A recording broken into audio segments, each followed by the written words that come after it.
Kumusta naman yung lugar dyan? Nakapag-ayos ka na ba? Kapapasok ko lang ng mga gamit ko dito sa kwarto, ate. Maliit lang yung space ko dito pero ayos na rin. Kasya naman lahat ng dala ko. Eh yung paligid, kumusta naman yung mga kapitbahay dyan?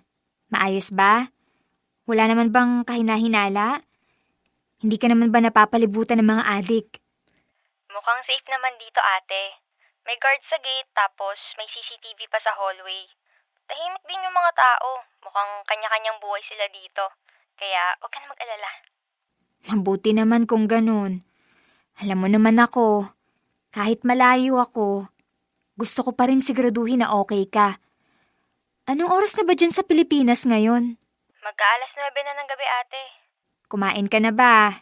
Ito nga, kakain pa lang. Ang haba rin kasi ng biyahe ko papunta dito. Parang buong araw akong nasa kalsada.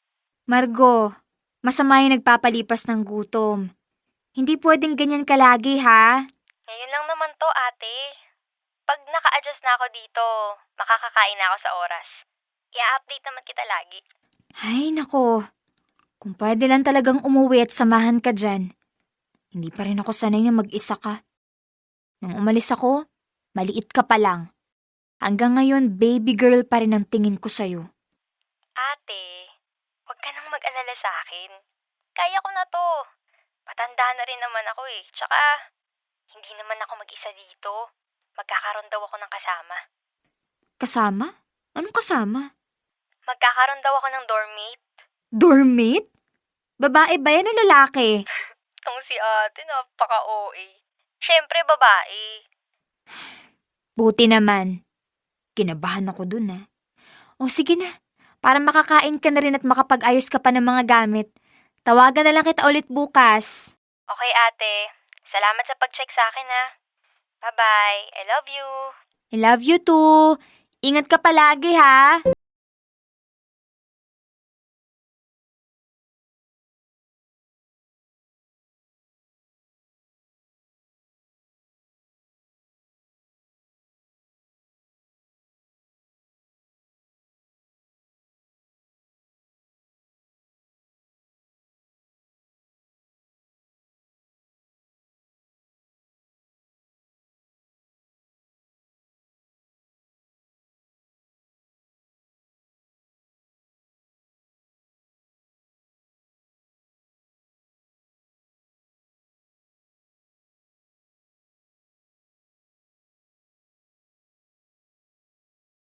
Naririnig na kwento.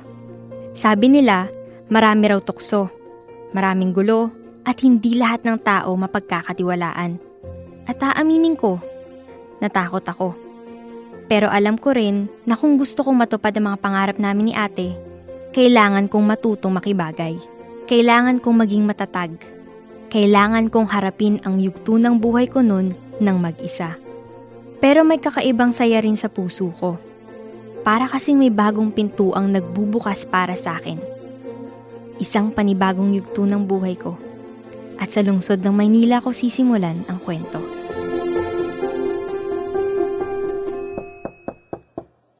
Sino naman kaya tong kumakatok? Ang aga-aga. Hello, Dormate! Hello! Sorry ha, nabulabog ata kita. Hindi, okay lang. Nakalimutan ko lang na ngayon nga pala dating mo.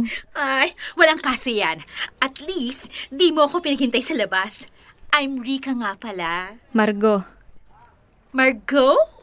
Wow! Ang sosyal naman ang pangalan mo. Nice to meet you! Nice to meet you too. Margot, pwede na ba akong maglipat ng gamit ko dito sa loob? Oo naman. Pasok ka na. Pasensya ka na, ha? Medyo marami-rami tong dala ko. Kailangan mo ba ng tulong? Ay, sige! Pwede naman! Nakakahiya pero go! Pasuyo na lang nitong bag, okay? Yung iba mamaya na natin hakutin sa labas, ha? O sige. Akin na. Salamat! Lapag ko na lang dito sa gilid Thank you! So, kailan ka pa nakalipat dito? Nung isang araw lang. Talaga? Ang bilis mo naman nakapag-ayos! Okay na lahat ng gamit mo? Oo, konti lang naman kasing dala ko. Nako, pasensya ka na. Ako kasi, parang buong bahay yata yung dinala ko. Okay lang. Marami pa namang espasyo dito. Galing kang probinsya, no? Ha? Paano mo naman nasabi? Ewan ko, yung aura mo lang, tsaka yung style mo, it's giving provincia vibes. Talaga ba? Oo, uy, pero compliment yon ha. Kasi dito sa Maynila, halos pare-pareho na itsura ng mga tao. Pananamit, pananalita, para magkakahawig na, no? Pero ikaw, ay, kakaibang atake mo. Kakaiba? Unique. Ah, okay. Ayan! Nilabas ko na lahat ng gamit sa bag. Thank you ha, Marco. Malaking tulong. Walang anuman. Kunin natin yung mga karton mo sa labas. Okay, sige! Ay, Margo! Hmm? Gusto mo bang lumabas mamaya? Ha? Anong gagawin natin? Kung hindi ka busy, kape tayo. Marami akong alam na coffee shop dito malapit. Sige. Pwede naman. Nice! Gina yan ha! Kape tayo late?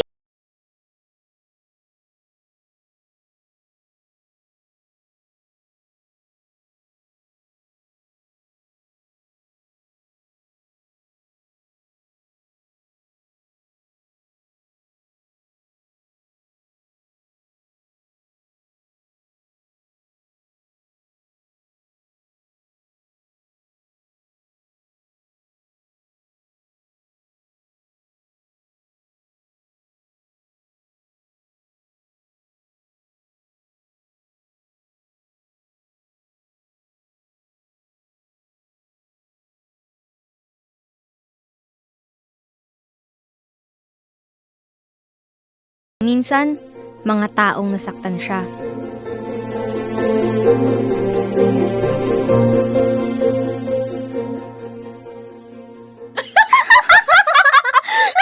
Oh, di ba? Sobrang nakakatawa yun. Alam mo, kahit gaano ako ka-bad trip sa mga prof ko, nawawala dahil sa mga kwento mo. Feeling ko nga, pinanganak talaga ako para maging entertainer. Parang pwede ka na nga sa mga comedy bar. Pak! Ganun! Ikaw ba? Wala ka bang may kukwento? Wala lang ako nagsishare eh. Wala eh. Hindi pa ako nagkaka-boyfriend. Halata naman. Anyway, kung wala kang kwento, ako meron. Ano na naman yan? Promise ha, huwag mong sasabihin kahit kanino. Kanino ko naman sasabihin? Ikaw nga lang ang kaibigan ko rito. May manliligaw na ako. Oo, naman ang reaction mo, friend. Sorry na, na-excite lang. Sobrang pogi! At alam mo ba kung anong nakakatawa? Ano? Yung pangalan niya. Bakit? Ano bang pangalan niya? Rico! Rico? Oo! Di ba? Parang meant to be. Rico at Rika. Pag ikakasal na kami, ang wedding hashtag namin, Harika na, Rico.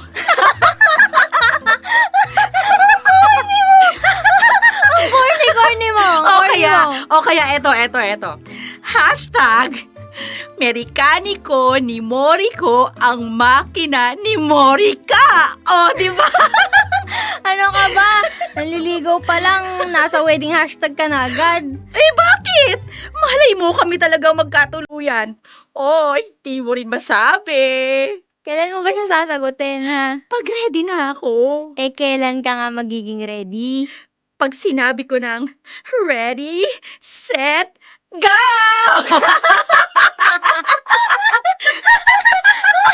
Baliw ka talaga. Uy, pero biro, pag-iisipan ko muna. Hindi ko pa siya kilala ng lubusan eh. Malay mo, ex-convict pala siya. Uy, grabe ka sa ex-convict, ha? O kaya naman, cheater. O, di ba? Ay, nako, hindi natin masasabi. Tsaka, hindi naman ako nagmamadali. I-enjoyin ko tong ligawan portion na to.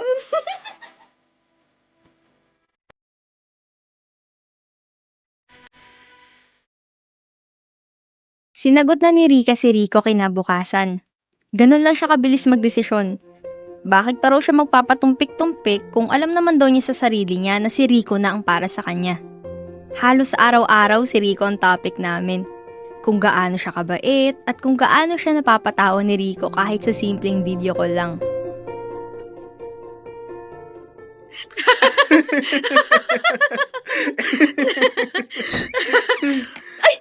Uy, Margot!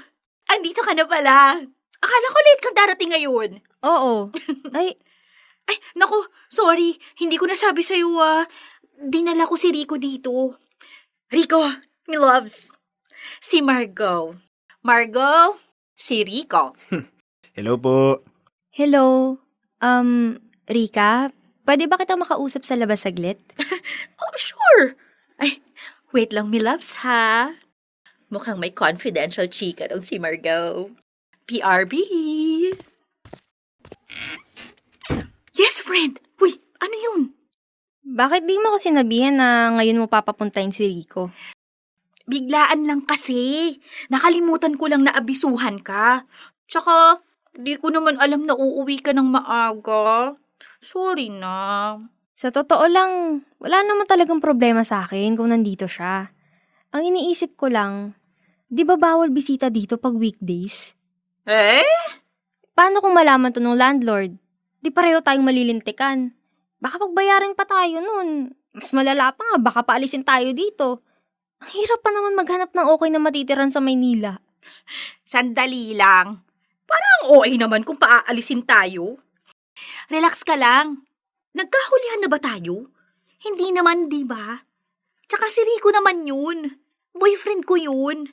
Wala siyang masamang gagawin dito sa dorm, no? Kahit na. Iba pa rin yung may maayos tayong record bilang tenant. Ang sabihin mo na iinggit ka lang. Ha?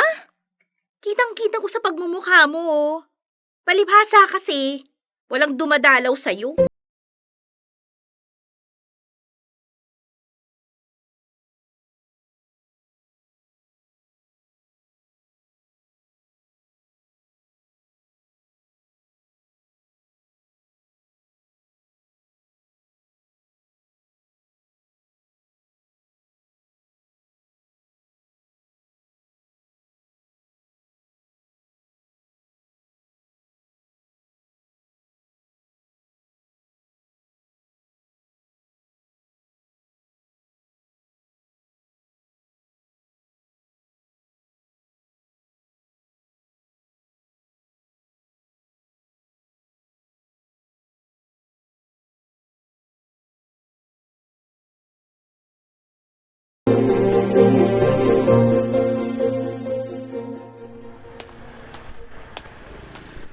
O Rico, anong ginagawa mo rito sa labas ng dorm?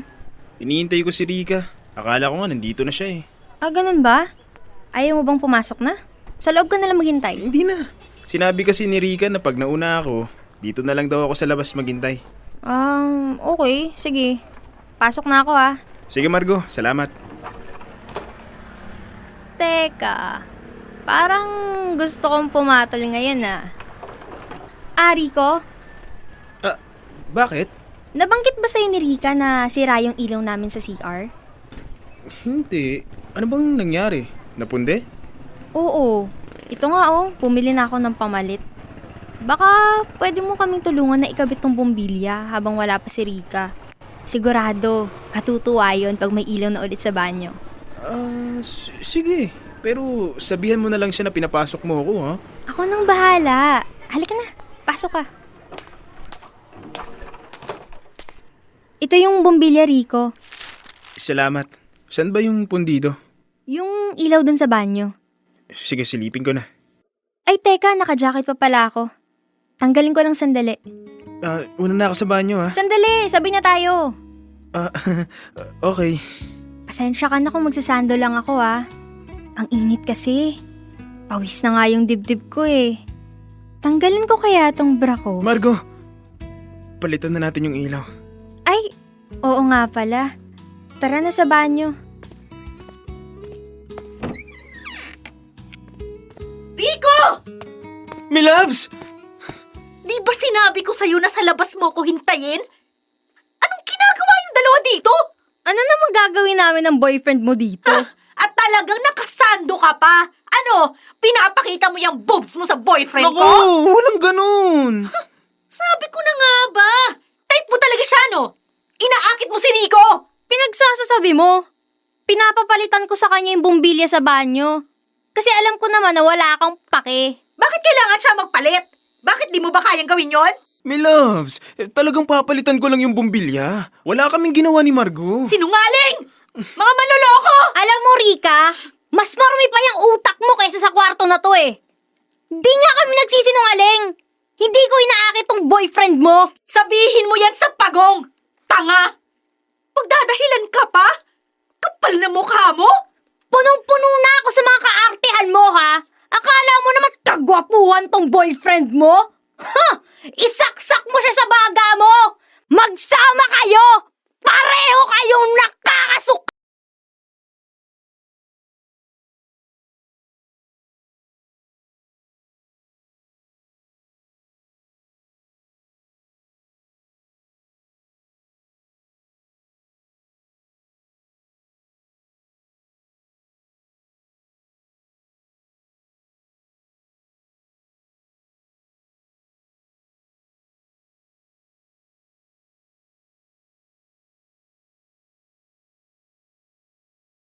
Talagang mabilis dumating at kasing bilis ding nawawala. Dahil sa lahat ng nangyari, may isang bagay akong napagtanto. Hindi pala lahat ng taong nakakasama mo araw-araw ay magiging kasundo mo hanggang dulo. Minsan, may mga taong dadaan lang sa buhay mo para turuan ka ng isang mahalagang aral. At kay Rika, siguro isa lang din akong karakter sa mga kwento ng buhay niya na maikukwento niya sa mga susunod niyang makikita.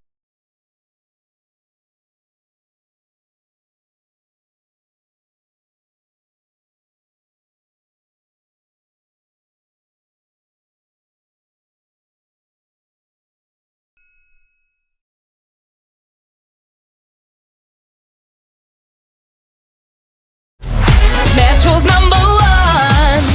Love Radio. Basic!